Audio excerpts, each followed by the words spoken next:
It's Monday, October 2nd. Welcome back, everybody. John Aravosis here with the Aravosis Report, coming to you live from Washington, D.C. to talk about the latest news from Ukraine. So let me get my TikTok rolling here on my iPad, as always. Introduce yourselves while we are waiting. We're going to wait a minute or two for folks to join us and arrive. Here we go. The sun's starting to set early, too, which is so wild. So crazy. Sun's setting so early now. Just wait for, well, a month, I guess. That's right. The time change doesn't happen for a month. Then forget it. Then it's going to be pitch black. All right, here we go. Mirror my video. All right. The light's doing funny things today because the sun's reflecting off my kitchen back at me. So I will have a stripe down my face. There we go. Woo, woo. Anyway, good day, Adelaide. Picture's good. Well, that's because my internet's back to normal today. Hey, Danielle. So, hey, TikTokers. Welcome. But yes, internet's back, so hopefully we have a good connection today. I hope. We shall see. Anyway, what is going on, guys? A lot of news today. Hopefully not going to take forever. Thank you, Joe, for the membership. Appreciate that on YouTube. And who was that? Lizard person with the heart me. Thank you. Deb is driving. Okay, Deb, don't tell us that. Thank you, Crazy American. Now I feel like responsible. You better be listening to this and not typing while you're driving. Otherwise, thank you, Shane, for the gift. Oh, boy. And John S. and Jetta and all the TikTokers are going crazy today. Thanks, guys. Oh, what's going on, folks? Hey, Ash. Everyone from New York City. Lovely. Nova Scotia. Somewhere I've never been. Hey, Carlos, thank you for that. Anyway, yeah, we'll wait. Like I said, we'll usually wait another minute, guys, and then we'll get rolling just to give people, like I said, a chance to arrive. And thank you. I did see that, Susan. Thank you for the sweet gift for Sasha. Very sweet of you. I think you saw my message. Thank you, Pedro and Sean. There it is from Susan. Thank you, Susan. And thank you, Marcy. On TikTok and LWD, all the TikTokers rolling in. JRD. Oh, man. Anyway, Привет from Toronto. Oh, I forgot you were in Toronto. Maybe I didn't know if you were in Toronto, Marie. I don't know why. Polish, hi from Finland. Hi, Martusha. It's always funny to see where folks are. Don't give me this buffering thing again. Don't we dare. Hey, Allie. And who was that? Adventures. Thanks, guys. All right. Yuan, are you back in, are you still in Ukraine or no? Oh, you messaged me today. I haven't seen the messages yet. I saw them like pop up on my screen and then forgot. Sorry. Thank you, Tom, for the gifts. I've got to look at that. Sorry. I don't use Facebook messaging much. Just so you know, it's probably better to use Signal because I use Signal a lot, at least. Like I'll see it. Facebook message, it's a really good chance of it going like God knows where. Anyway, I am having a pretty good day. Thank you, Ellie. Anyway, we can talk, but we still have to catch up and message me. Let's just set up a time and catch up anyway. We should do a video and just, although if you're in Ukraine, I want to hear about that anyway, either way. Anyway, that's my Swedish friend, Yuan, who has been in Ukraine for a couple of days now. I don't know if he still is. Oh, don't tell me it's buffering. Don't we dare. Thank you, Ellie. My connection better be good today. I had tested it. It was being bad on Friday because it was the internet out in the area, but then they got it fixed. All right, guys, I'm going to do my hellos and get rolling here. So, hey, y'all, I am John Aravosis here in Washington, D.C. Here to talk to you about the latest news from Ukraine. Let me just make sure. Oh, David with a super sticker. Thank you, David. Oh, and Susan with a second gift. Susan, you're very sweet as always. Ongoing, very sweet. Well, thank you guys. We'll get rolling here. So the way the show works, if anybody's new, is I talk for about the first half of the show about the latest news. I try to pick stuff that you think it would be helpful to put my microphone on. I guess I could if I have to. I don't. My TikTok microphone is plugged in and sitting all the way across the table so that it's doing absolutely no good. Thank you, Conquerwangan. All right. Is this any better for TikTok? There we go, TikTok. Well, it was literally sitting by my iPad. So anyway, what I normally do, folks, is I go through the latest news. Thank you, Trilytic. Try to pick stuff that I think is interesting, relevant, sometimes a little funny too, because funny can be good. So I've got a funny one at the very end. and then we take your questions. Okay. So the other thing is anybody who wants to support my work, because I do it full time and for free, and I've been doing it since the war broke out, so over a year and a half now.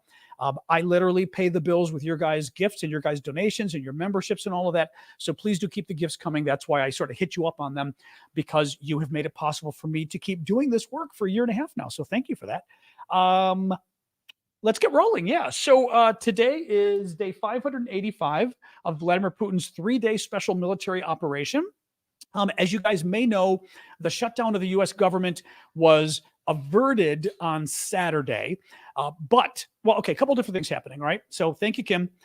Very complicated. Thank you, Ernie. It's complicated even for Americans because the way our government works is very confusing, frankly. But it's just very confusing. But basically, governments have to be funded, okay? They have a fiscal year, like a business. A fiscal year is the calendar year for funding. Now, for whatever crazy reason, for most of us, right, our fiscal year is January 1st to December 31st, right? Our paycheck, thank you, Brock. For tax purposes, our paycheck starts on January 1st and ends on December 31st, right? Our income. For the government, it starts on October 1st, the U.S. government, and goes until September 30th. So the government started a new year on Saturday, or Sunday, actually, yesterday. That means that if the funding bills were not passed by the Congress in time, and they weren't, the government runs out of money and shuts down, and it becomes chaos and could affect Ukraine and lots of other things. Well, they finally, at the last minute, agreed to basically continue the funding. Thank you, Obi-Wan. Continued the funding as it currently is. Thank you, Super Hornet and Brock, too, for sharing the live. They continued the funding for 45 days, okay? And basically continued it as it's currently funded, because that was the easiest thing to do. They didn't, right. Okay, fair enough. What that meant, though, was new money for Ukraine was dropped. The Biden administration wants about $20 billion or more for Ukraine over the next year at least. And the U.S. Senate had included a deal between the Republicans and the Democrats. So a bipartisan deal in the U.S. Senate to include $6 billion with a B for Ukraine in this deal they were doing this weekend. Well, the House Republicans, the MAGA Republicans, took it out. They killed the funding for Ukraine. So basically, for the next 45 days, thank you, Louis, there is no new funding for Ukraine. I read today there may be still 1.5 billion or something left for Ukraine from last year that the government can still spend, I think. But the new money, they wanted $6 billion at least for the next couple months. That's not there. This money runs out in 45. The current deal runs out in 45 days.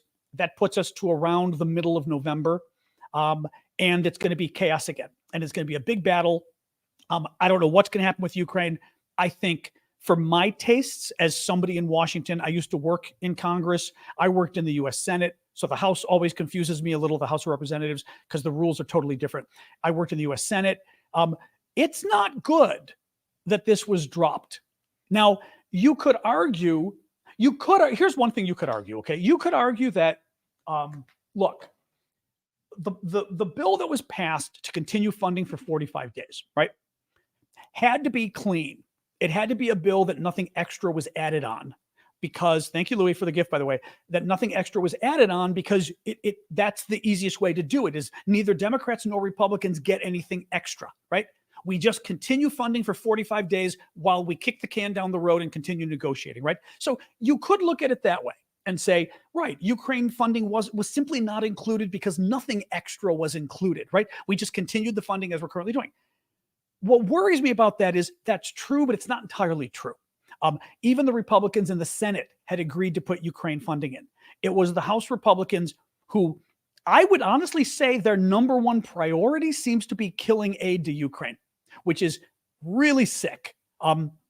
It is an indication of where Trump is. I think Donald Trump is telling them privately. We know they're talking to Trump. I mean, Matt Gaetz and those guys say they talk to Trump all the time about this. I think Trump is telling them privately to kill aid to Ukraine.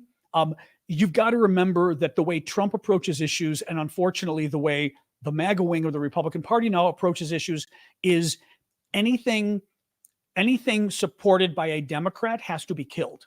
Somebody had explained this weekend. I forgot what it was. It was a really good essay I read on this, and it was talking about some description of how you describe that. But the idea is, I would say, COVID, right? The weird part with COVID is it happened during Donald Trump's presidency, and he developed the vaccine, right? Nonetheless, Trump had to, pretend like COVID wasn't a big deal, and it was Democrats who, or independents or whatever, who were the ones talking about how important and dangerous COVID was. So the Republicans ended up feeling, unfortunately, a lot of them, that they had to downplay COVID because Democrats were saying it mattered, right? Climate change, same thing. In Ukraine, the same thing.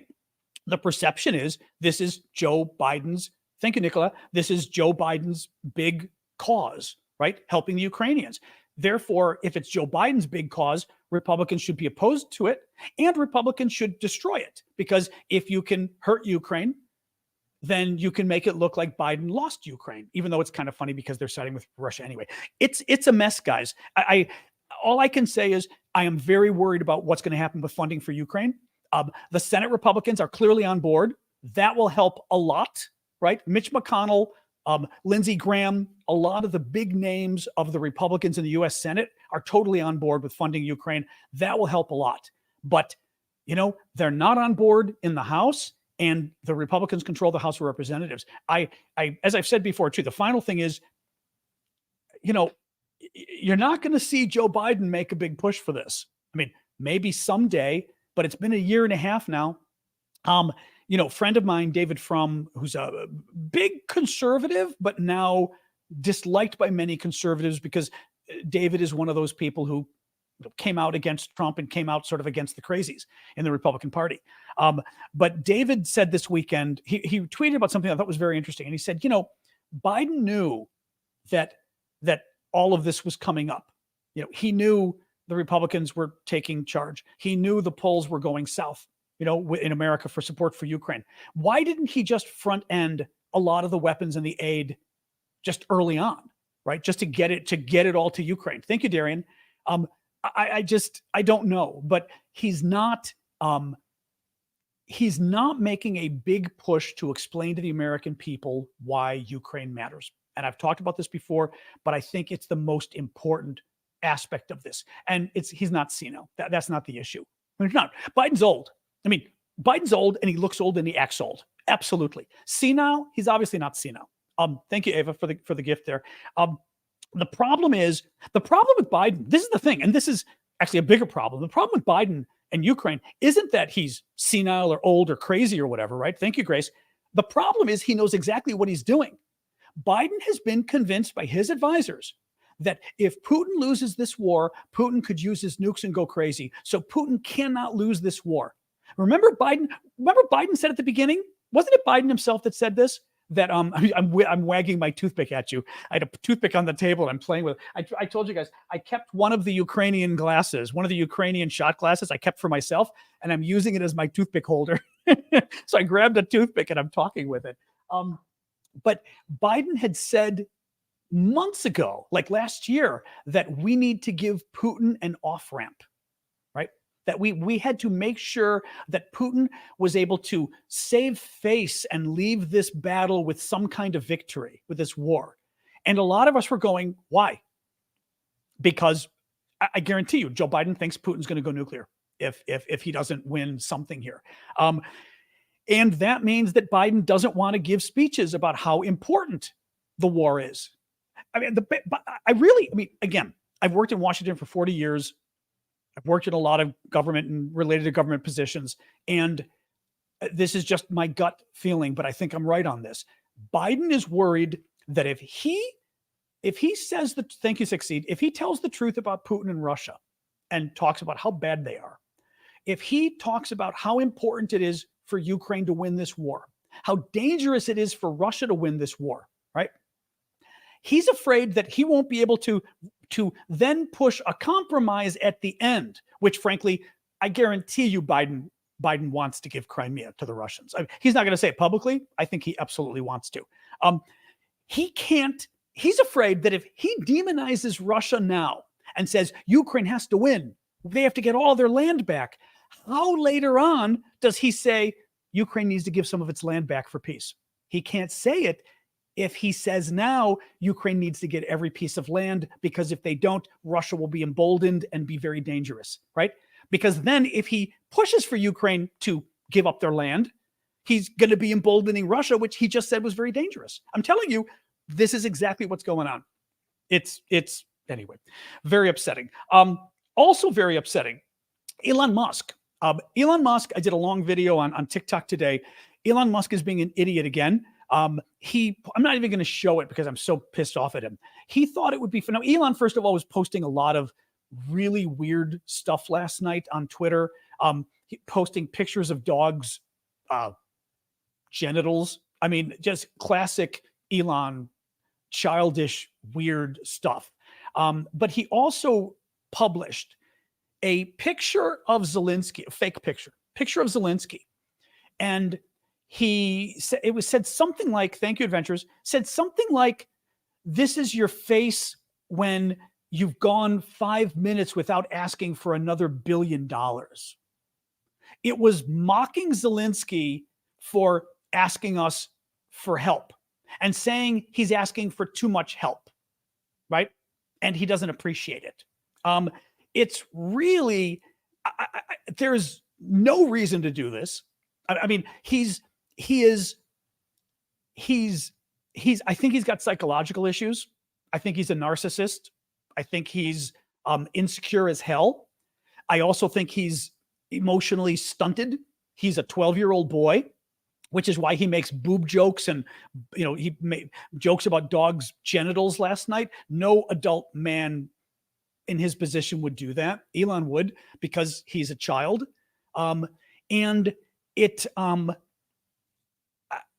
He also is trying to suck up to the crazies. He is because he's insecure and a narcissist. He needs a posse, right? He needs my hair. I'm going to get my hair cut again because I just got it cut 3 weeks ago and it's too long and I'm getting really pissed off. I really like this person who cuts my hair, but she's pissing me off with this. Literally 2 weeks after I got it cut, my hair was too long. And I'm like, okay, I'm not paying to have my hair too long after it gets cut. So I'm a little pissed off this time because it's there. I'm just going to mess it up and leave it. See, this is the problem when you do a show, because you don't notice, but if you're doing your own show, you're literally looking at yourself in a mirror for an hour as you're talking, and it freaks you out. Anyway, I'm back. That did take a turn. I'm back. So Elon, I think Elon really needs a posse.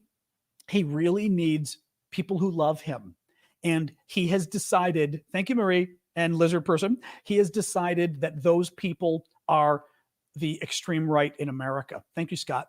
And internationally, the racists, the anti-Semites, the Jew haters, the people who hate our democracy, the people who hate the rule of law. Thank you, Chief. He tweeted yesterday as well about the election in Slovakia. Slovakia elections were on Saturday. Thank you, Lori. These are the elections for the parliament. They are therefore the elections for who's the next prime minister, the leader of Slovakia. And the bad guy won. The guy who's anti-Ukraine and pro-Putin won. It's very complicated because it's considered like a left-wing party, but has some crazy right-wing, not crazy, but very right-wing ideas, very anti-immigration, very pro-Putin. Thank you, Hugan. Very pro-Putin, very anti-Ukraine. He had promised that if he wins, he was going to cut off every dime, every bit of support to Ukraine he was going to cut off if he won. He promised. So that was bad. So that happened. Now the only good thing, not good thing, the only positive thing possibly here is that he has to form a coalition government. They are NATO. Yep. He has to form a coalition government, and possibly having to form a coalition with other parties might stop him from being able to take such an extreme position, because the other parties may say, we're not joining you unless you can continue to support Ukraine. So who knows? There's a possibility, right? Thank you, Darian. So let's see. Let's see if he's forced to be more pragmatic. Let's see. The reason I brought it up, though, is because you see these parties in other European countries. In Germany, little different because in Germany, it's the, I can't say it in German, but what is it? Alliance for Germany or whatever, AFD. And they're far right, anti-Semitic, anti-immigration as well. Very scary. One of their leaders a few years ago was whining about the Holocaust and that they need to teach Germans in school about the Germans who died in World War II, not the Jews. Why do we keep talking about the Jews who died? Lots of good Germans died, right? I mean, crazy stuff, right? Thank you, Dre. And what does Elon do? Elon retweets with a positive message. Somebody's tweet. Thank you. Oh boy. Remijiju. I'm gonna say your name in French. Araminas. What an interesting name. If that's a real name, that's a fascinating name. Elon retweets it favorably. This guy's explanation and it was some BS explanation on why everyone's against the alliance alternative. It's not alliance, it's alternative. You wrote, yeah, alternative for Germany. Why everyone's against the alternative for Germany, the far right kind of semi-fascist group. And of course, it was some conspiracy theory of how, typical, like the elites and the media and all this kind of garbage. And Elon, of course, has to share it. Elon has no idea what he's talking about, but he does know that it's a semi-fascist group. So Elon came to their aid and decided to push them and support them.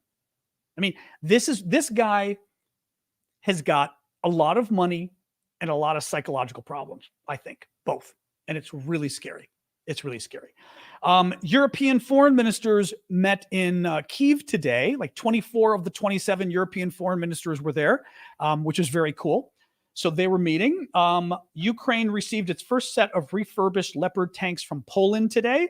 They were being repaired in Poland from battlefield damage. So basically, the Poles were taking tanks the Ukrainians already used, got damaged, Poles fixed them, got them back, which is very cool of Poland. In an interview for the Sunday Telegraph, Britain's Defense Secretary Grant Shapps said he held talks with army leaders about deploying British troops within Ukraine for the first time for military training. Rishi Sunak, who's the British Prime Minister, came out and said, they're just looking at it. It wouldn't happen anytime soon. I was talking to Callum about it, our friend Callum, who might be here tonight, who's former British military. Callum didn't think it sounded like a big deal because, we've already had reports that there's British advisors there and things like that. It certainly, to me on the outside, as an American, it sounded like a big deal. I mean, even if they're going there just to do trainings, and they can be more efficient on the ground, right? You've got to bring these Ukrainian troops to Great Britain, do the training, the UK, do the training there, bring them back, etc. Doing the training on site is probably a lot more efficient, and you can help a lot more. Nonetheless, yeah, Callum says no biggie. Fair enough. It just sounded to me interesting if the Brits were increasing their military presence in Ukraine. I don't oppose it. I think it's a good idea anyway. But it was interesting to me. We'll put it that way. Ukrainian drones supported by the Army of Drones initiative. This was Ukraine's initiative to build a ton of drones. And I think this is what they crowdfunded for, I think, where they raised money from around the world. They say that using their drones, they destroyed or damaged 69 towed artillery pieces and 17 self-propelled howitzers over the last week. That's a big deal because Ukraine, for the last many months now, has been really trying to target Russia's ability to use its artillery to basically attack the Ukrainian troops. And they've been going after the actual artillery pieces, like in this case. They've also gone after a lot of the supplies, right? The logistics, the warehouses storing the artillery. Thank you, Chad. So that's very interesting and obviously very good news. Prigozhin and the Wagner group. So there's more Prigozhin news. Today is the 40th, I should say 40 days. Thank you, Marcy. 40 days after Yevgeny Prigozhin was basically murdered by Putin, blown up in a plane. They don't. Well, the Russians are never going to say officially that it happened because they killed him. So, right. But we all know Putin blew the guy up. Well, Prigozhin's son, Pavel, who's 25 years old, reportedly inherits all of Prigozhin's wealth in his will, right? In his estate. He reportedly inherits, like this is from a Russian publication that got a copy or whatever, that he inherited the Wagner group and all this stuff, right? Because the Wagner Group was a private company. Now, it's Russia, so I doubt my friend Marion is here with us tonight. She often watches later, but sometimes with us. You'd have to have a Russia expert explain the fine line between private companies and the state in a dictatorship like Russia, right? So, right, even though the Wagner Group, the mercenaries, were private, it's Russia. Putin's got his hands in everything. As we saw, you do the wrong thing and Putin will kill you. Of course, Prigozhin did try to overthrow the government, so there is that.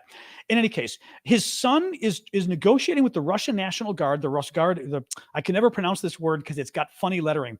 Rosgvardia. It's GV. G as in George, V as in Victor. Rosgvardia. Try saying it yourself. The GV. Rosgvardia. Negotiating with them over him coming back in, possibly running it. It's very interesting because, I can't really see Putin. Well, okay, there's a plus and a minus here if you're Putin, right? The plus is a lot of these guys really liked Prigozhin. There were a lot of people that went to memorials today to commemorate the 40 days since Prigozhin died. 40 days after you die is a big deal in at least the Greek Orthodox, I know, faith, and obviously it must be for the Ukrainians as well. The 40 days, you do a church service, you go to dinner, but you have sort of a commemoration with the family, etc. A lot of people went to Prigozhin's grave today to commemorate the 40 days since he died, since he was murdered.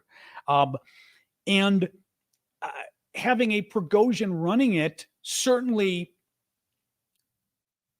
could help with a lot of the troops, especially a lot of the troops that might be kind of pissed off that you blew up their leader, right? And you blew up all their leaders. He didn't just blow up Prigozhin. He blew up like all the leadership of the Wagner Group. The downside for Putin is this is the son of the guy you murdered.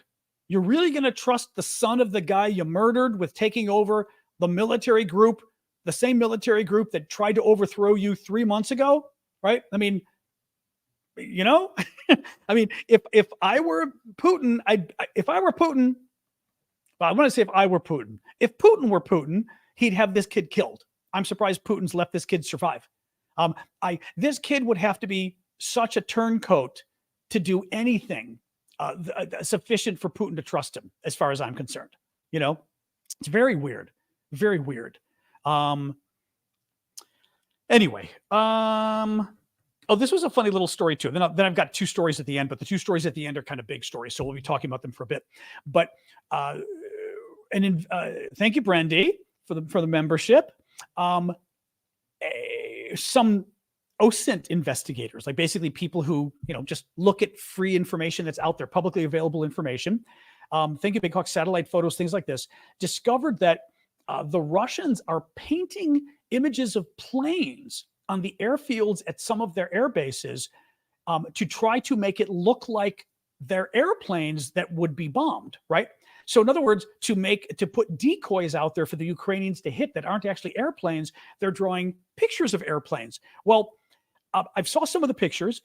Now that the Ukrainians know, it's going to be difficult because now when you look, you see on the same airfield, you see the real planes that have a shadow next to them because, it's almost impossible to have the sun perfectly that there's not going to be, there's always going to be a shadow. If you're flying a drone over, you're changing positions and you're going to see the shadow, right?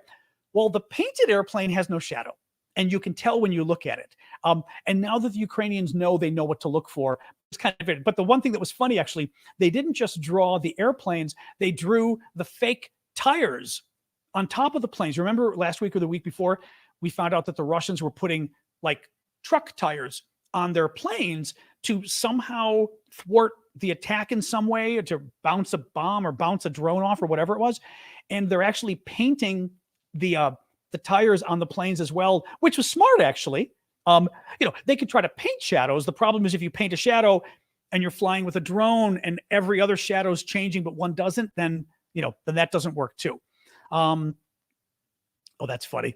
All right. Any case, let me do a quick pitch for my memberships. And then, like I said, I've got two stories, one not funny and one funny. Real quick. So one of the ways, obviously, one big way you guys can help me is keeping the gifts coming on TikTok and YouTube, the super chats, the super stickers, and everything. I very much appreciate it. As I said, it helps me a lot because I do this full time, and your gifts help me keep doing the show. So thank you for that. Another way, and and you can do the gifts on TikTok, the gifts on the screen, super chat, super stickers, or on TikTok, thank you, Sunshine, or even YouTube, you can go to aravosis.com, or on TikTok, just go to the link in my profile. Thank you, Sunshine and Darian. You can go to the link in my profile on TikTok, click it, and you'll see my PayPal, my Cash App, my Venmo, all that kind of stuff. So other ways you can help me out if you can. I appreciate it. Another way is becoming a member. And basically it just means doing monthly memberships. You can sign up on TikTok, right on the screen there. Mods can tell you where it is exactly. You guys can sign up on YouTube. You can see Brendy just did for her 3rd month. Thank you, Brendy. Where basically you become a monthly subscriber. It's a way of supporting my work. You get some benefits, but the biggest benefit, honestly, is you're supporting my work. And it helps me a lot to have that kind of steady income. You also get on YouTube a nice little, on TikTok, you get the SNN. So I know all the SNN folks are the folks who are supporting me financially. Sarah, Mustard, Big Hawk, right? Ash, Callum, you get it, right? Shane. Well, on YouTube, it's very similar.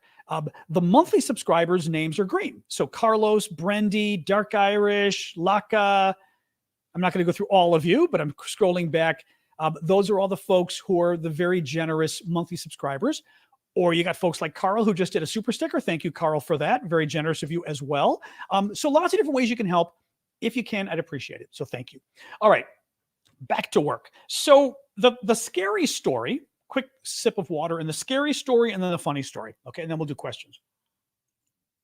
Scary story was posted on Twitter, shared by some very high-level people. So I trust the story. It was a description of something that was in Russian media, so easily verifiable. But listen to this, okay? I'm going to read you. This was, it's a guy named Pedro, but his Twitter handle is just too confusing, but I wanted to at least give him credit. But listen to this. A few weeks ago, leading Russian scientists published an extensive strategy paper on foreign and domestic policy strategy for the Russian government, which was leaked by a Russian news site. Well, that Russian news site's not going to be around for long. On 20 pages, the recommendations were: 1, provide nuclear weapons to third states, so to help other countries get nukes. 2, permanently destroy all of Ukraine's infrastructure, including transportation and energy, and transform it into an empty agrarian buffer zone. We'll talk about that in a sec. And 3, deport at least 1 to 2 million Ukrainians to Siberia to serve as slave labor in Russia to build up Russia's infrastructure in Asia. This was this is 20 of Russia's intellectual elites in Moscow. Okay, this isn't Vladimir Putin. The point here isn't to make a distance from Putin. The point is, when people like to say it's just Putin, it's not just Putin. These are 20 of Russia's elites putting this proposal out there to spread nuclear weapons around the world, to decimate Ukraine. And I'm going to read a little bit more about this. They want to destroy Ukraine. They want to make it like Carthage.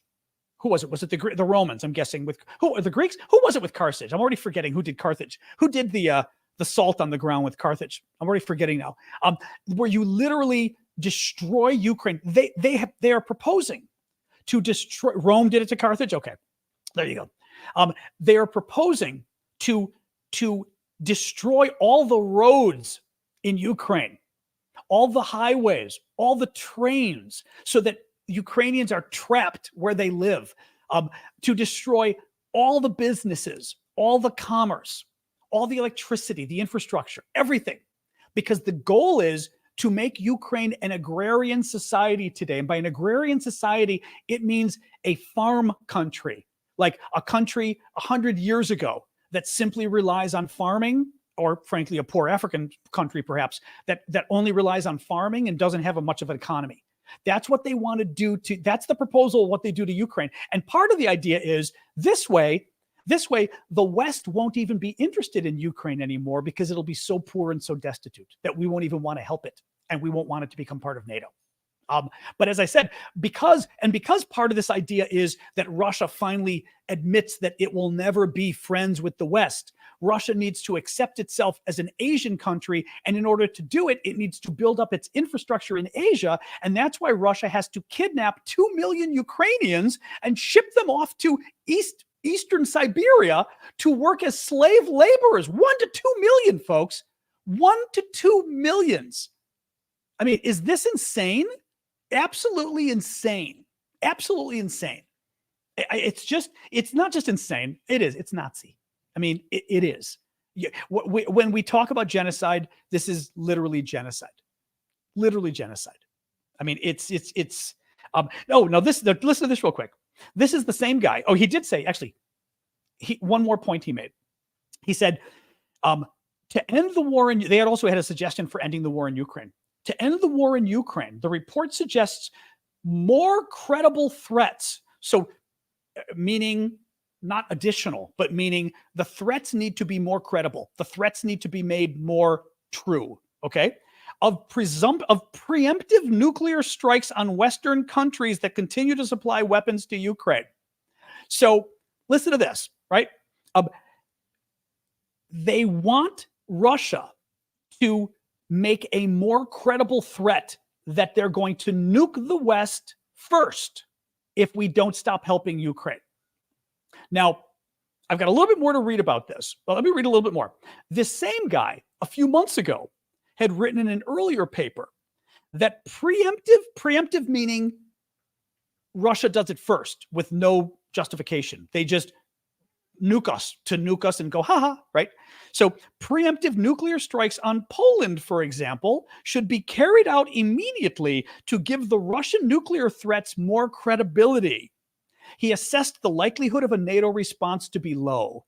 Now, that's the sort of final thing that's really dangerous. The only chance of Russia using nukes against us is if they think they can get away with it.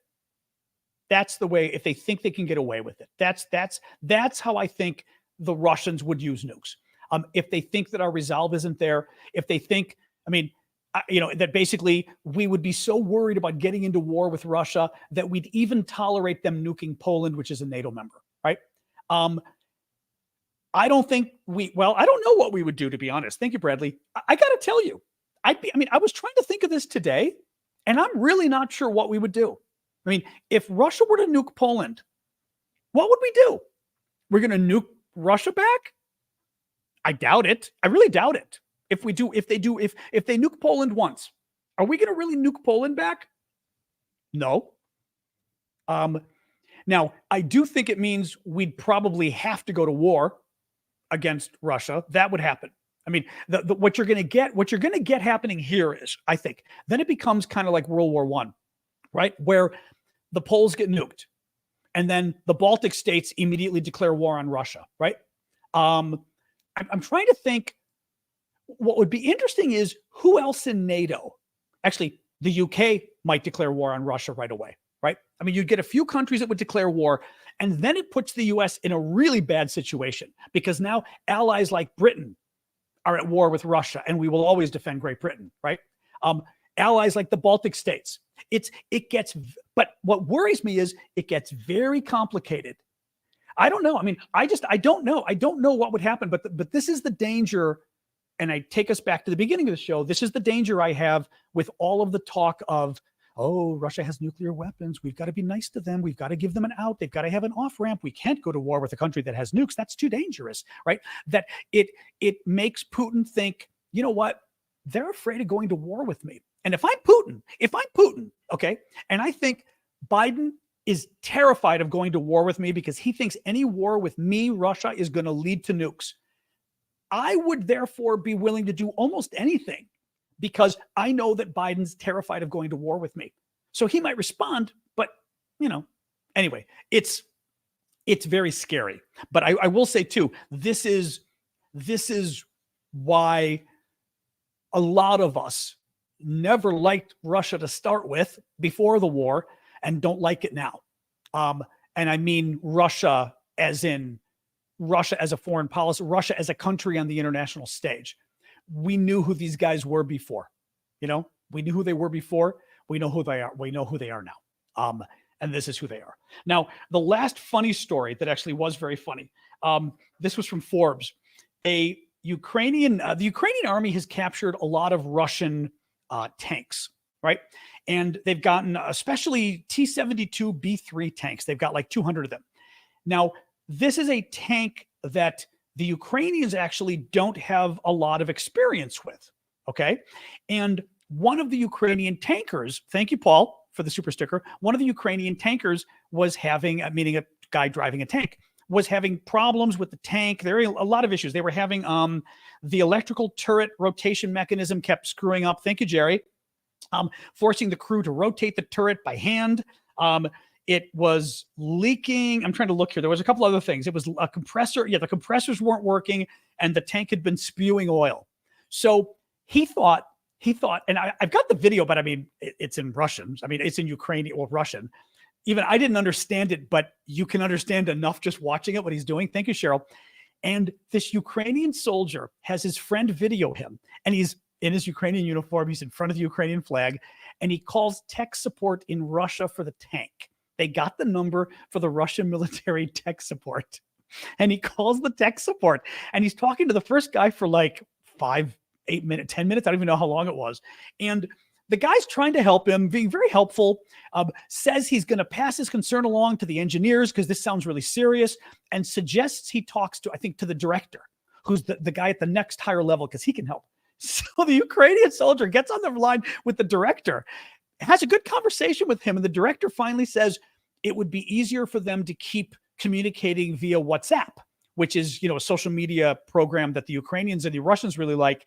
And I think at this point, he finally told him he was Ukrainian, because when you get on WhatsApp, you've got to use your phone number, and, and then they know your phone number, and then he's going to see it's Ukraine, right?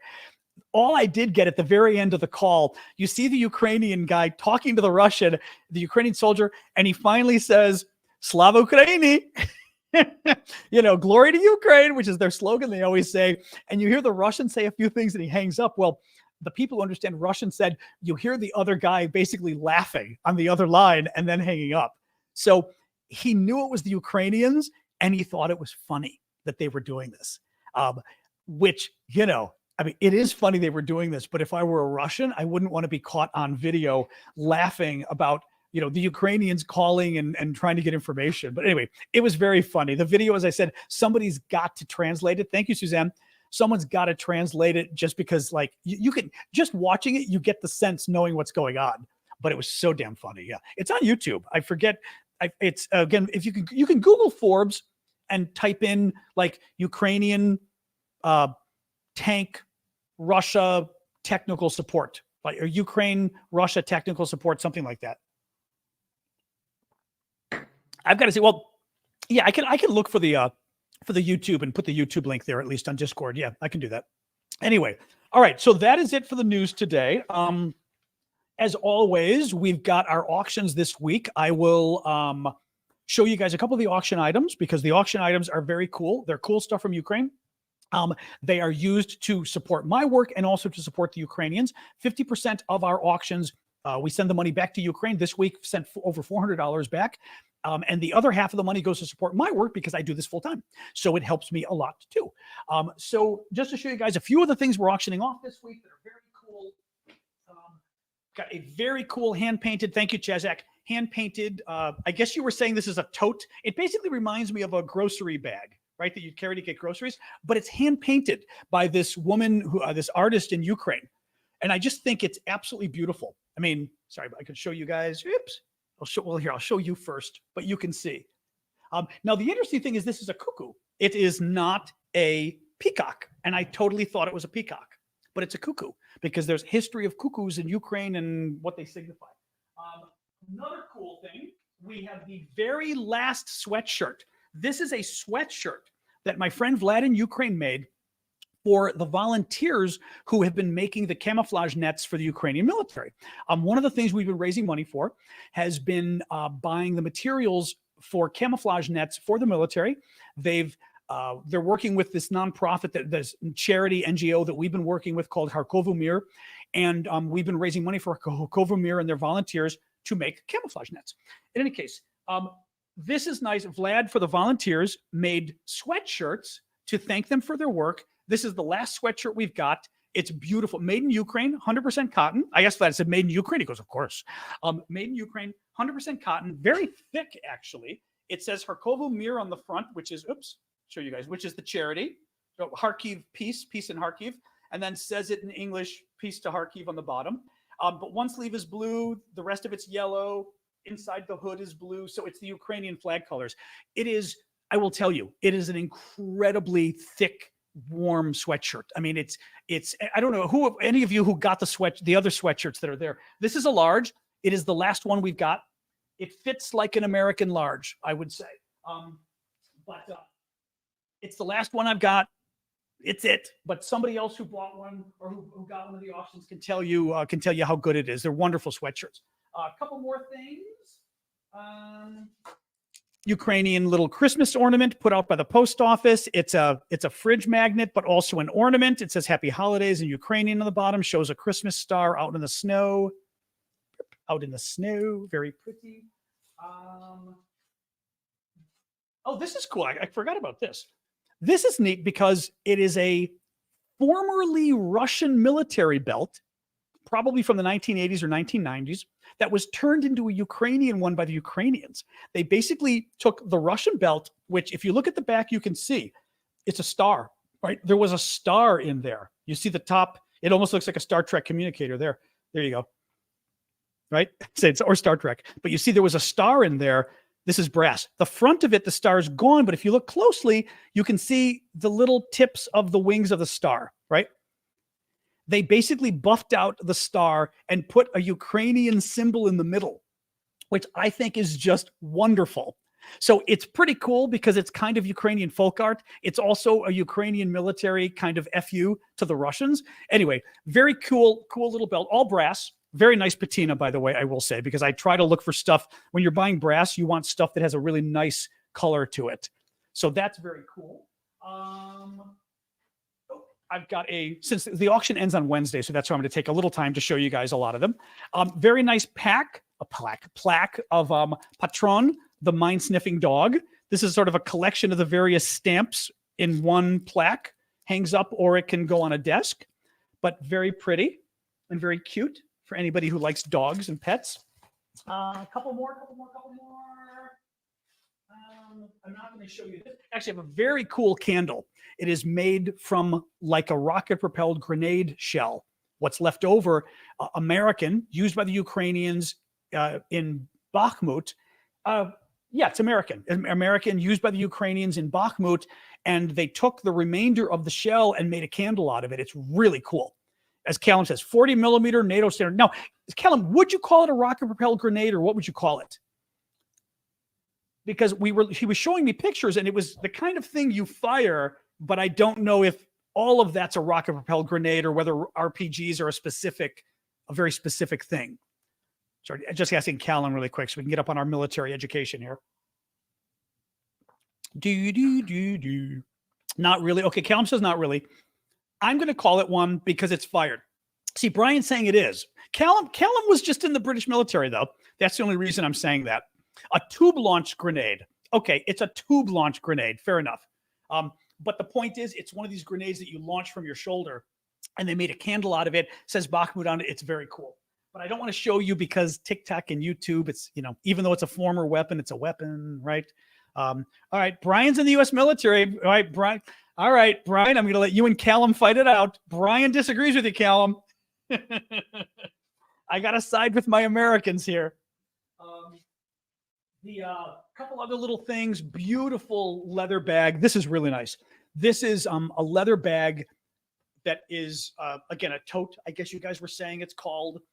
It has what do you call it? A shoulder strap that you can connect to it. It also has a wallet inside that is very nice, all made from leather. Very pretty, and it's hand painted by a Ukrainian artist. And it's, again, sort of this is a modern version of the traditional Ukrainian painting. This is sort of the women in the springtime with the flowers. Anyway, I think it's really beautiful. It smells nice. And I think there's a lot of stuff. What else? Nice Ukrainian military patch, which are nice. These are actually the most popular. These are neat. These are the, they're Velcro on the back. They wear them typically here on their shirts or, the military outfits. And they're really nice. Oh, okay, Cliff. They're really nice because they're the number one patch that the Ukrainian military wear.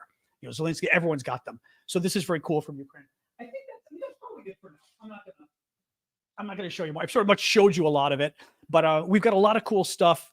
And then finally, I always forgot my piece of the Russian drones that the kamikaze drones that they've been flying into Ukraine.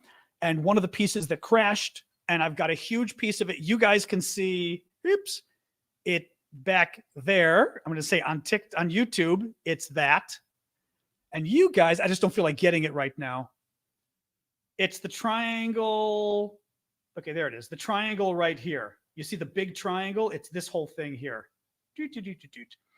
And very cool. It's a big piece.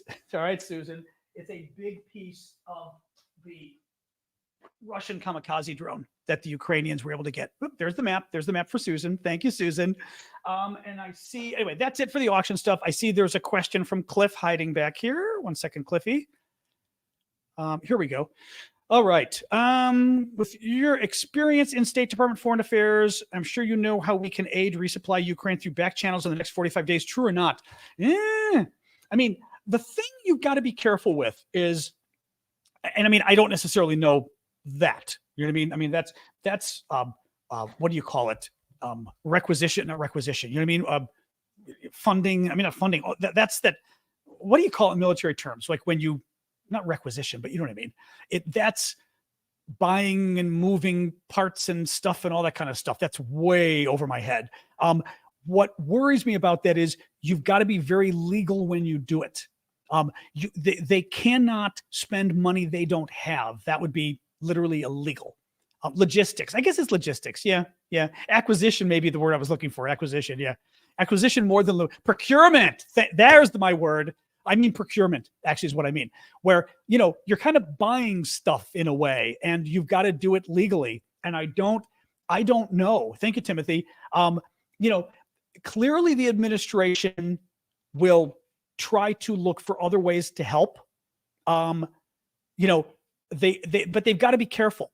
I mean, what Chase is saying, circumventing Congress can be dangerous. It can be. They've got to be careful how they do it, because part of the problem too is, even the Republicans who are good on Ukraine in Congress, they don't really want a precedent established that the administration goes around Congress, at least not when it's their own party. So Republicans wouldn't want a Democratic president to do it. Democrats in Congress would probably let Biden do it, right? And the same thing like Republicans with Trump. But I don't know. What is more likely is, just like how they were going to keep the government open even after it was going to be closed, you try to find money in different accounts that you can use. You certainly try to find allies that might be able to do stuff. You talk to some of the allies that you're shipping equipment to and say, hey, could you give some of that equipment to Ukraine and we will push really hard to do another arms deal? I mean, it's risky though. So I don't know. I'd be very surprised if they could find a lot there that isn't proposed by Congress. I really do. So yeah, that would worry me. But again, way over my head, but it also would worry me that I don't think they could do it. Procurement. Exactly. It's procurement.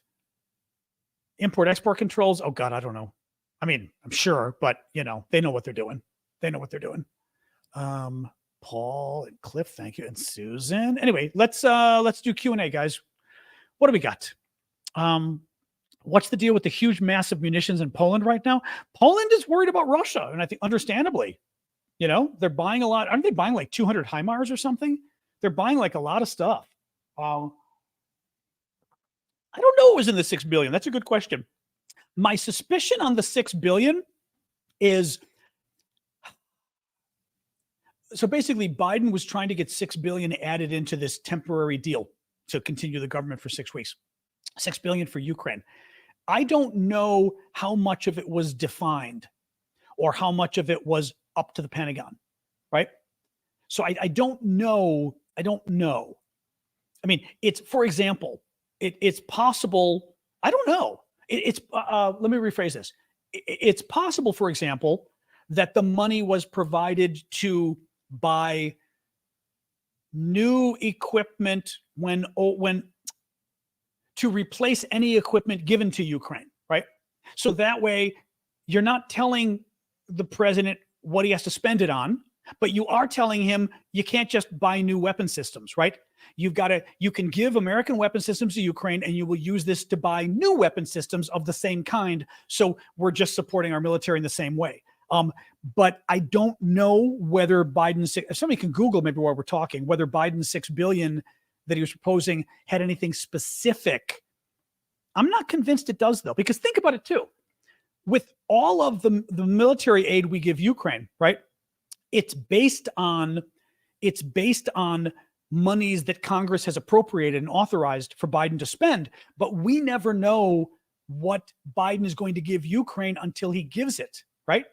Remember, even the ATACMS, we don't know yet. Well, if Congress had approved ATACMS for Ukraine, we would have known it, right? So I think a lot of this is not detailed in the congressional appropriation, because otherwise we wouldn't be waiting for Biden to announce it. We would know. So I don't think so. Military appropriations are rarely specific. It's up to the Pentagon to determine how it's actually used. Okay, so there you go. Yep. Ukraine was asking for cheaper systems to destroy drones. Yeah, that was in the news today, that Ukraine basically saying that what they've got currently is basically too expensive. Trying to take out the Iranian and the Russian drones, they're using systems that are worth a lot more than the drones themselves, basically, and it's a waste. And the question is, how to get something cheaper that works. I did see something else was being sent. Was it Sweden? Who was it that somebody else is sending something, or are they asking for it that is specifically for taking down drones? I just read about this in the last day. Sorry, Craig says, does Putin have compromise on Musk? I suspect that what Putin has on Elon is Putin called Musk and did two things, carrot and stick. Scared the hell out of him, threatened his satellites, and Elon got scared. And Elon wants money. Elon doesn't care. He wants money and fame. He doesn't care about Ukraine. So once Putin did that, he went, oh, no, it's not worth it. And I wonder if he also either threatened or offered, so carrot or stick, to Russia we have another nice sunset, not a sunset, but pretty anyway. Whether he offered or threatened Elon any of the minerals Russia has that Elon might need for his electric batteries for his cars. And I don't know well enough where Tesla's getting its minerals from. I know China controls a lot of them. I don't know whether Russia controls a lot of the same minerals we need for the electric vehicles. But I know, like, what was it? Lithium, some of the other minerals that are needed. I'm forgetting now. There's another not common one, but it's, help me out, guys. It's lithium and something else that are like two of the top big ones. Australia. Anyway, yeah. So I don't know to what degree Musk, cobalt. Yeah, thank you, Joe, for the hat. I don't know to what degree Musk threatened him. I'm sorry, Putin threatened Musk. Clearly, Musk has been compromised in some way. Part of it is just he's an immature child and he wants to be loved by the fascists. And that's part of it. But part of it is he's been compromised in some way, whether that's compromat or whether that's a threat from Putin or whether that's a carrot from Putin. And for honestly, maybe even the Chinese. What if the Chinese threaten Elon? Because the Chinese do have some sway with Elon, with the electric cars going over there, right? I mean, what if Putin got the Chinese to weigh in and go, you're hurting our friend Russia. We don't really want that. I mean, that's a big I wasn't even there until now. That's a big possibility right there. That's a big possibility right there. Elon's not a warmonger. I love this. Oh, sorry, Austin, but give me a break. Because Elon's not a warmonger. Austin, Elon is one of America's biggest defense contractors. Okay? He just got a huge Pentagon contract. He's not a warmonger. He's literally helping the Pentagon. I mean, I'm fine with him helping the Pentagon. I mean, I'm really not, actually, because I'm not fine with the Pentagon helping Elon. But don't give me this, Elon's not a warmonger, but he's taking billions from the government and the Pentagon and everybody else. Bull. That's absolute bull. absolute bull. Yeah. He can't be both, you know? I mean, you just you're not, and I don't think somebody's a warmonger just because they're a defense contractor, but they're certainly not, the paragon of peace when you're a defense contractor. And again, I have no problems with defense contractors, but give me a break, Give me a break. I love that. The Elon boys are so defensive of their little Elon. So defensive. It's so funny. Kelly says, Ukraine reportedly has large deposits of rare earth minerals, but that industry needs to be developed. Another reason they're being invaded. Thank you, Timothy, for the gift. Yeah. But the Pentagon's in a weird shape with Elon because Elon's kind of got them by the cojones a little bit, I mean, I think it's both. Pentagon doesn't take no for an answer, but Elon's got a monopoly on what they need. They just gave him a new contract. I wouldn't give this guy a contract if my life depended on it, but clearly our life does depend on it. I don't think they have a choice. Didn't have a choice, I think, unfortunately. What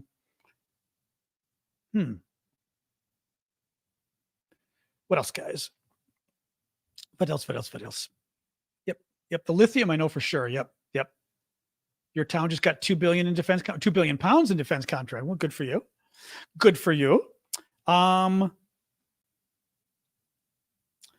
Dark Irish is asking, with Ukraine using inflatables to decoy military equipment that's been used since World War II, think Russia's plane painting is from learning the tactics from the Roadrunner and Wile E. Coyote, honestly. Except that in Roadrunner, I think you'd paint the plane and then you could like peel it off and make it fly.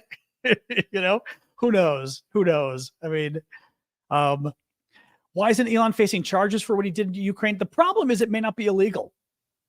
He's a private company. His terms of service. I mean, he's going to argue his terms of service. He turned it off, right? Thank you, Red Watts. Now, I think that makes him immoral. Also might be violating the law and getting involved in U.S. foreign policy as far as that goes. But still, you'd have to find the actual law that he's breaking. Yeah, exactly. Acme planes. Exactly. Acme decoys. Ben Madsen, any chance Elon pulls a Kanye in the next election? The good thing is Elon was born outside of the United States. He cannot run for president. You have to be a natural born citizen, which means either born in the U.S. or born, I think, in a U.S. territory maybe, but you can't be born outside of the United States and run for president. Thank God. I mean, at least it limits some of the people, because I absolutely think Elon is acting like he wants to run for office. He's acting like it. Yeah. I mean, I could see him doing that, Anyway.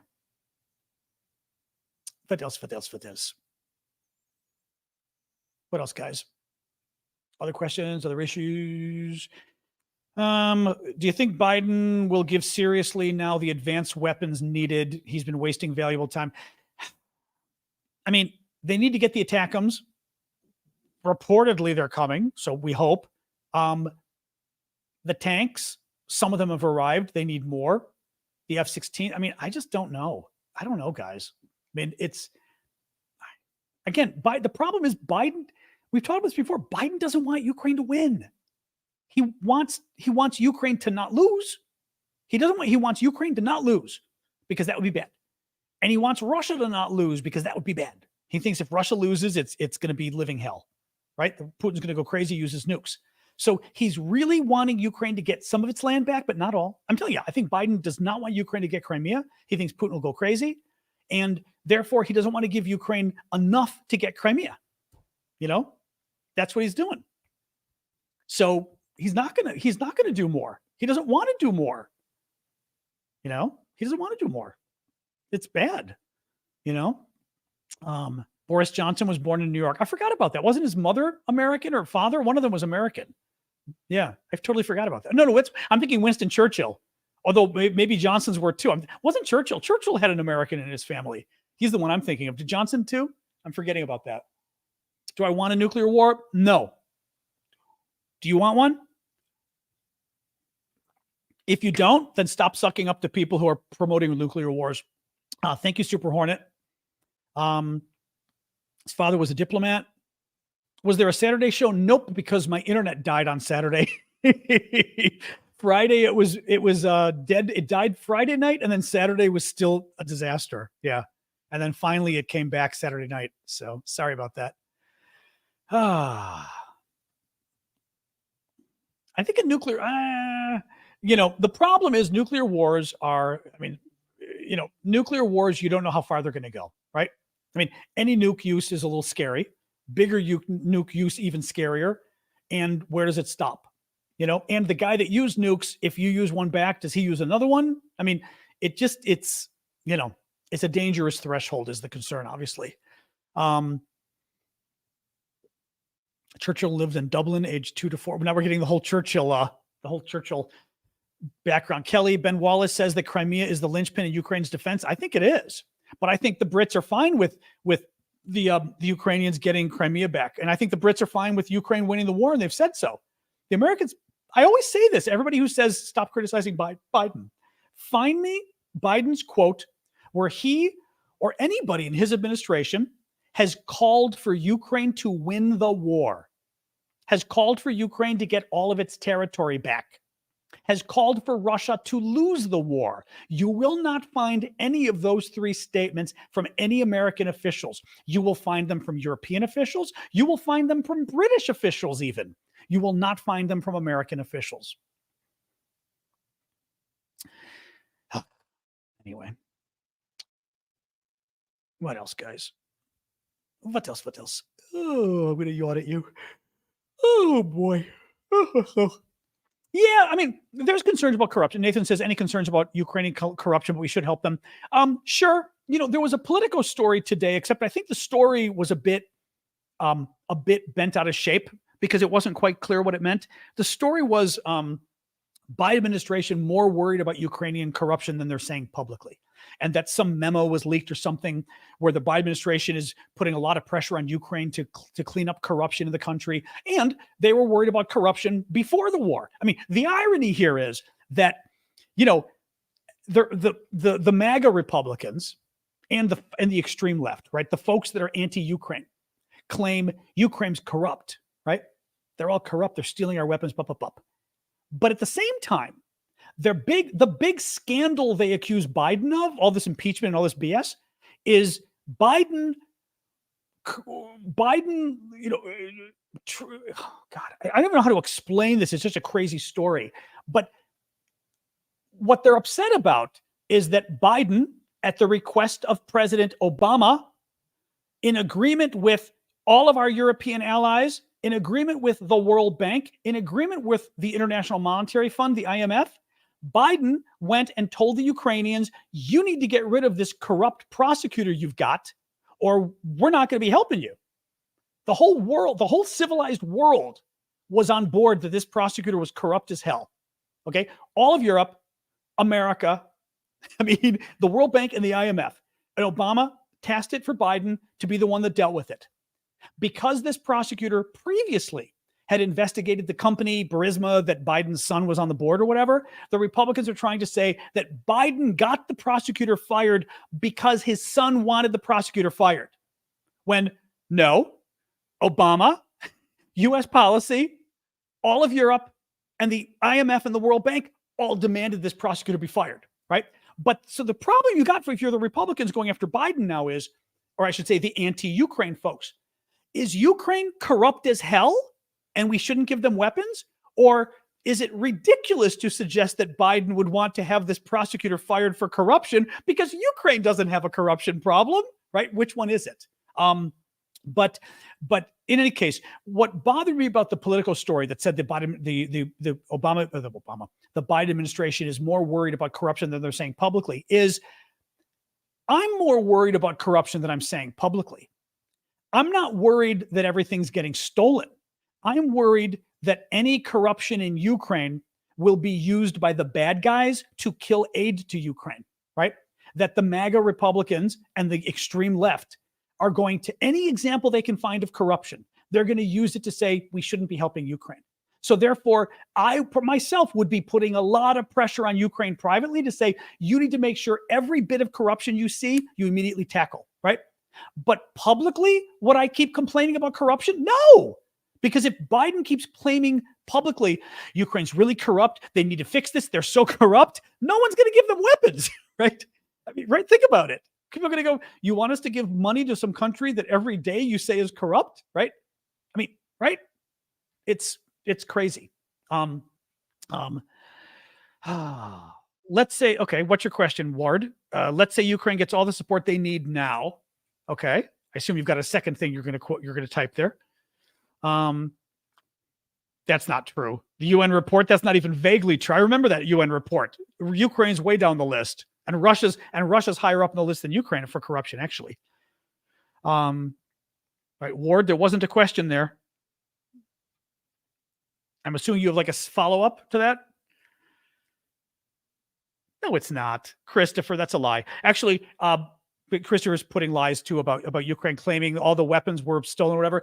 Actually, a bipartisan group of United States senators, Republicans and Democrats, just went to Ukraine and announced that they found no evidence whatsoever of U.S. weapons being stolen and diverted elsewhere. So I'm glad you brought that up, Christopher, because it allowed me to tell people what actually happened.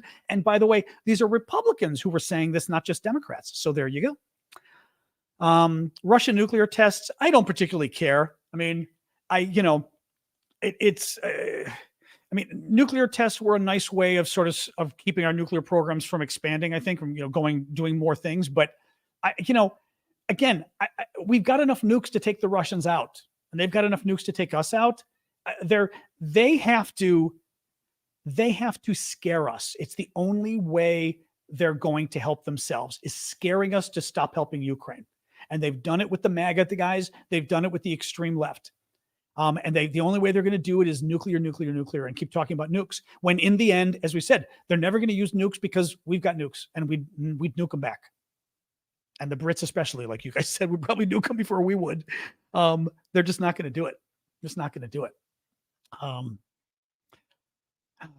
And that's true too. The U.S. is making a lot of money in weapons sales to Ukraine. U.S. industries are doing really well. U.S. defense industry is making a lot of money. I mean, it's kind of funny because they like to talk about how, think about this actually. And again, I'm going to blame Biden.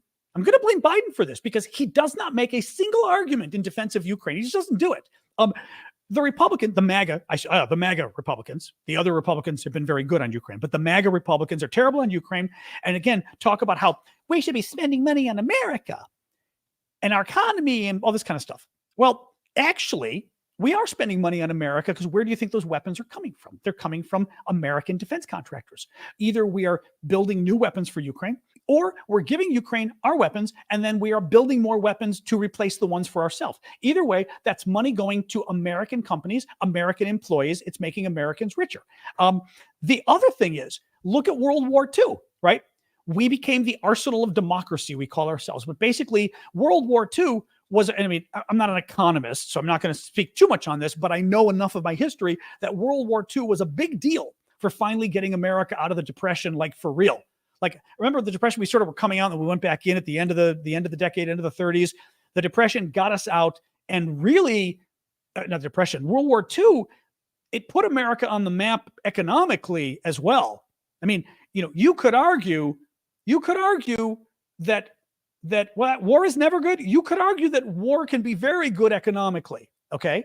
So, if someone is going to make an argument that war is bad economically, you need to at least respond and go, well, actually, no.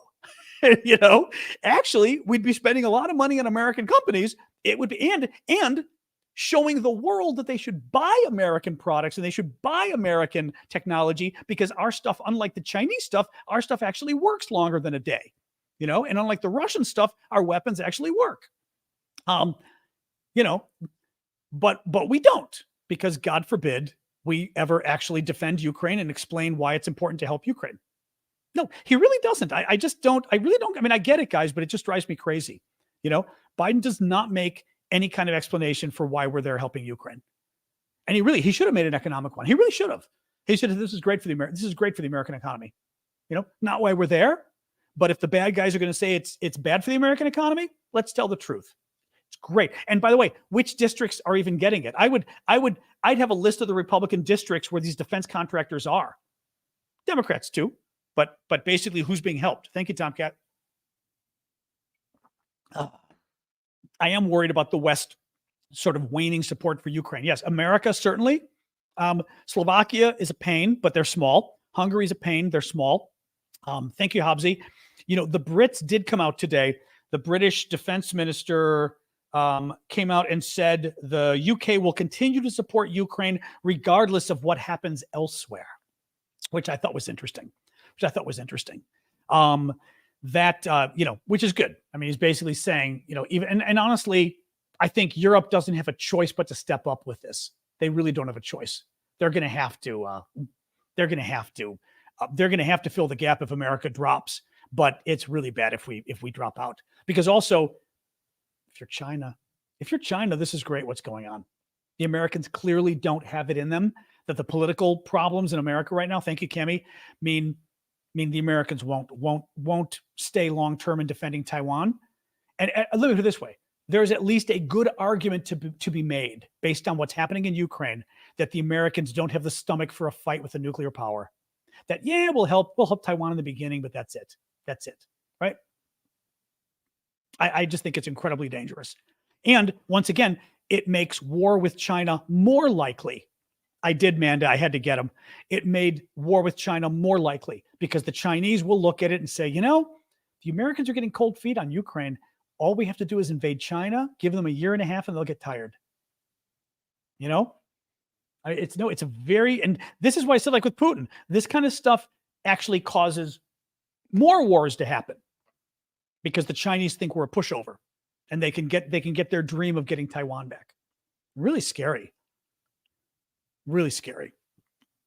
Yeah,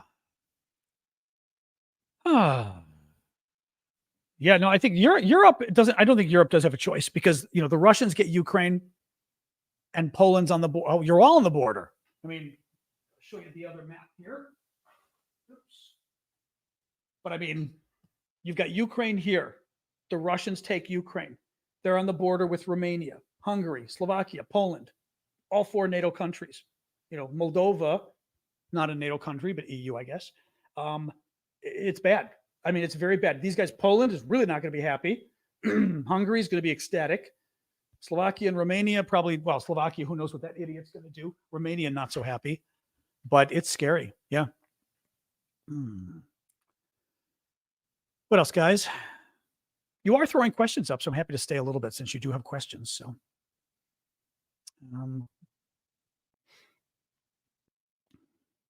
I mean, I don't know about the China stuff. You don't think it would last months? I don't know. I mean, from what I was reading, it's going to be very, like, the war games are that the U.S. would win, and it would be very bloody and very damaging. So I don't know. Also, I will say this. The military folks will tell you that, you can't really predict what's going to happen once the war is actually happening. You know what I mean? Hell, look at Iraq, right? We invaded in 2003. We didn't get out until 2012 or 2022 or 2000, whatever, 21, whatever it was, 22, 21. But you know what I mean? Like it's,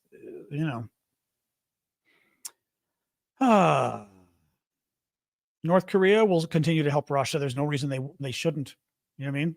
If you're North Korea, I mean, there are no reports.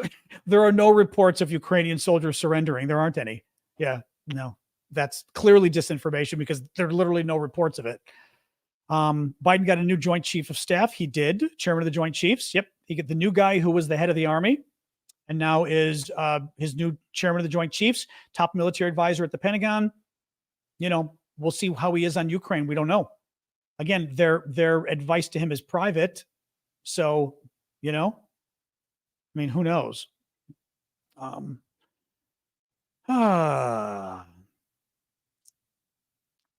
Beep, beep, beep, beep, beep, beep, beep, beep, beep. Putin wants to keep the territory he's got at this point. Yes. If you're Putin at this point, you want to keep the territory you've got and bide your time for 5 to 8 years and invade again and get the rest. Yeah. I mean, he invaded in 2014 and got Crimea in the south. Then he invaded this time and got all the territory in the east, right? Every time he's getting a big chunk. He's just going to come back and get more, No, Dragoon, that was again Russian disinformation, literally Russian disinformation. The Russians put out this lie, and then a bunch of the Russian basically compromat YouTubers, like the YouTubers and the TikTokers that are basically working for Russia, have been doing all these videos saying, I think, actually, it's even better. They not only put out the lie and say, oh, Ukrainian troops are dying 7-1 to the Russians. In other words, 7 Ukrainians are dying for every Russian. But they claim they got that from America. This is what happened was, the reason I tell this is people need to know this. Remember that kid, that obnoxious 21-year-old kid that was leaking all the American classified documents? And he leaked something about casualties or whatever.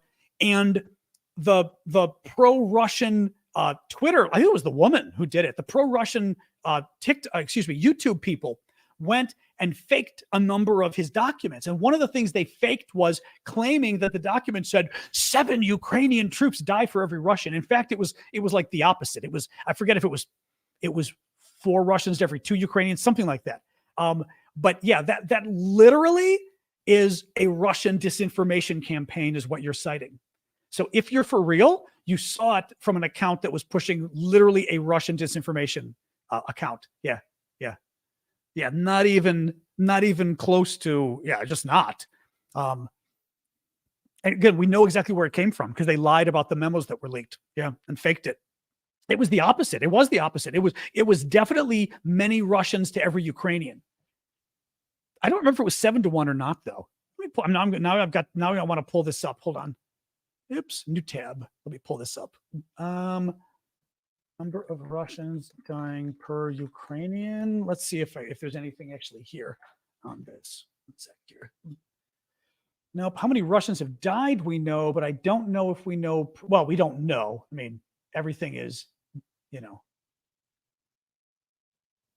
it's hard to say. I mean, I don't know that you're going to even find anything that's per. I will say this: the numbers I have seen across the board, Ukrainian deaths are less than Russian, and Ukrainian injuries are less than Russian. Absolutely. Absolutely, positively. Every casualty estimate has the Ukrainians with less. Now, Ukraine's a smaller country than Russia, right? Russia is 3.5 times the size of Ukraine. Russia's got like 153 million people, something like that. And the Ukrainians have 43 million people. So, it's not good for Ukraine to lose anybody, right? But of raw numbers, the Russians have always been put 2 to 3 times probably the numbers of Ukrainians. Like when the Russian deaths were maybe at 200,000, thank you, Macabre, the Ukrainian might have been 60 to 70 or something. So I don't remember it being 7, but it's certainly whenever I've seen it. Okay, actually, Naughty Fox is saying it was 7-1 for a bit. Now it's dropped to 5-1. Okay, there you go. Yeah. They literally twisted the numbers. Yeah, that's what they do. They lie. Well, and that's true. Yes, when Ukraine attacks, their casualties are higher. Reverse true when defending, which is typical anyway. If you're attacking, usually you lose more troops attacking than defending. Exactly. So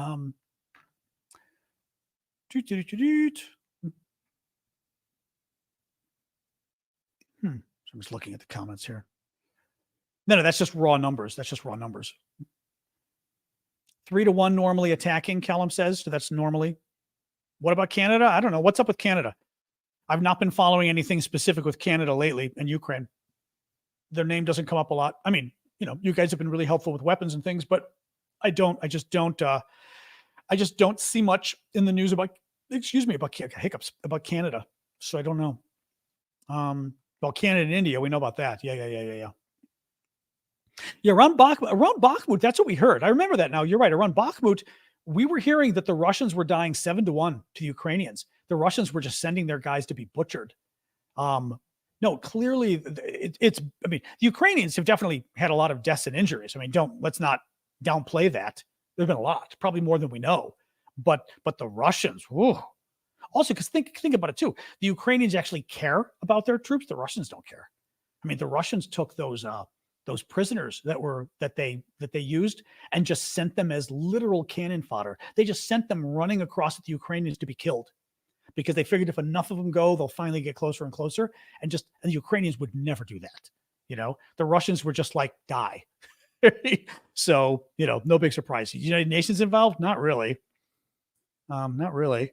I mean, United Nations is involved in little ways, like they're trying to keep an eye on the nuclear plant, things like that. But, but otherwise, they're investigating war crimes. I mean, they're involved, but they're not, they're trying to provide aid to Ukrainians, humanitarian aid if they can, Will NATO eventually put boots on the ground? I don't think so.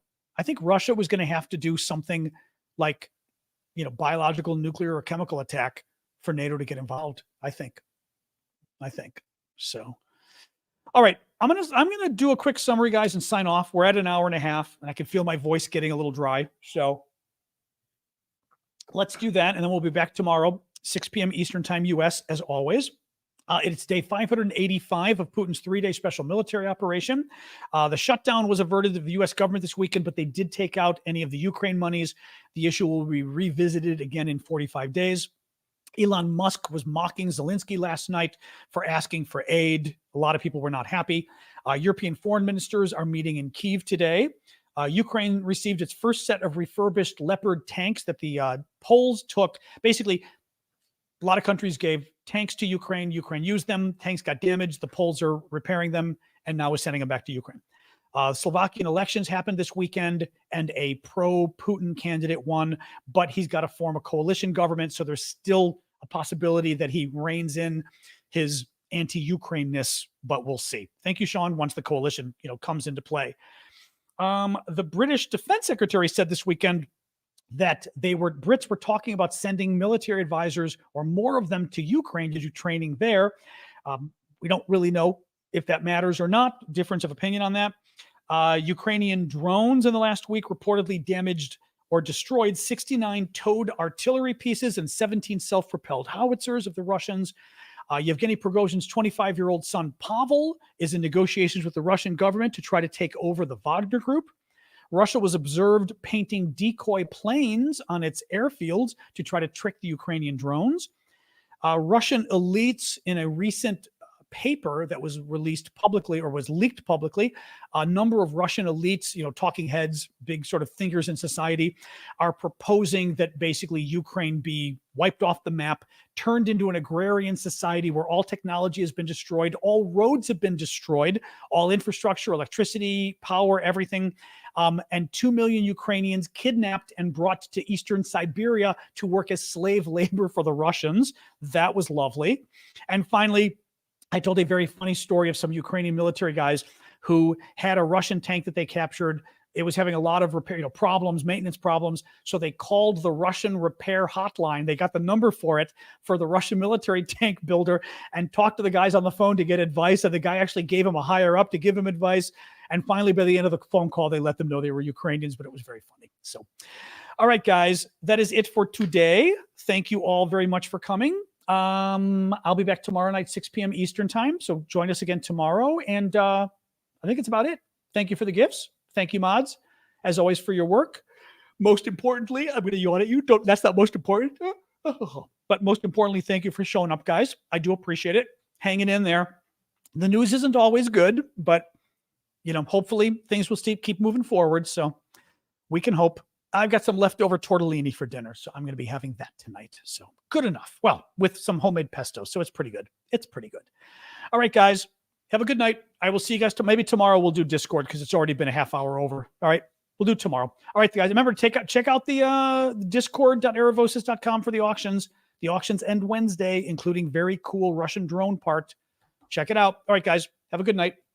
Have a good night.